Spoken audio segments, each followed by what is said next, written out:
lot of tourists or visitors or just people who aren't familiar with New Zealand will often be freaked out, for example, if they hear this sound.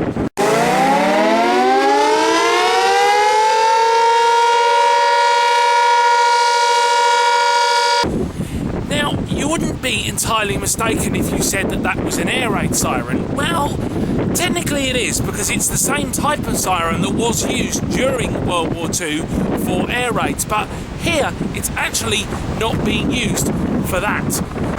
What many people don't realise about New Zealand firefighting is that around 80% of firefighters in New Zealand are actually volunteers, so they give up their time and their efforts for nothing. And of course we are incredibly grateful to them, but of course these guys also have other jobs. They may work, say, in a local shop or a library, or maybe they work from home, because, you know, everybody's got to earn a living somehow.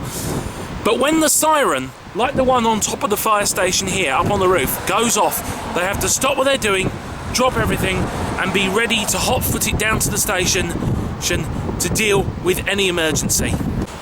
You may well be asking yourselves, why do we still have such a reliance on this, well, old technology, these sirens? Well, we do have modern mobile alerts and pager systems, but they're just not reliable enough.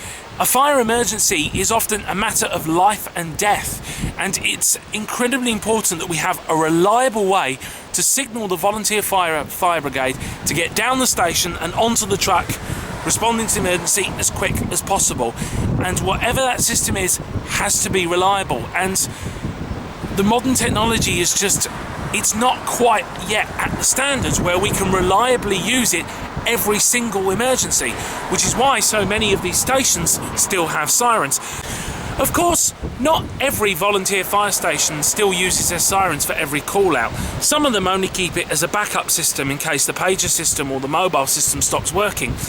However, though, the majority of stations, like here at Plympton, still use their siren for every single call out. And in fact, Plympton is one of the many stations that still conducts a regular testing of its siren. It gets tested at 12 o'clock every Saturday. And in fact, they still make new sirens, just like this one here, for stations, because a few years ago the fire service actually standardised the siren sound for fire stations, so now they have to use the same type of siren so that it makes the same noise, so that people can always tell that it's a fire siren. And so as a result of that, there are actually a few stations in the Wellington region, for example, where the stations actually have brand new fire call out sirens. And to be honest, if you ask me, that's a pretty good sign that the sirens, well, they're here to stay. And as long as the technology isn't able to provide us with an adequate replacement for them, we will continue to hear the sirens. I will, though, just point out before I conclude that there are other places around the country that do use sirens like these ones for other purposes. Napier, for example, has a network of civil defence sirens, which are actually the same type of siren that they do use for fire call-outs. The obvious difference, though, is that the fire sirens only sound for a minute or two. I personally, from what I've seen myself and on the internet, is that the sirens very rarely tend to go off for more than 4 blasts. Whereas on civil defence siren networks, the sirens will keep sounding for much, much longer. So you should be able to tell whether or not a siren is a civil defence siren or a fire siren.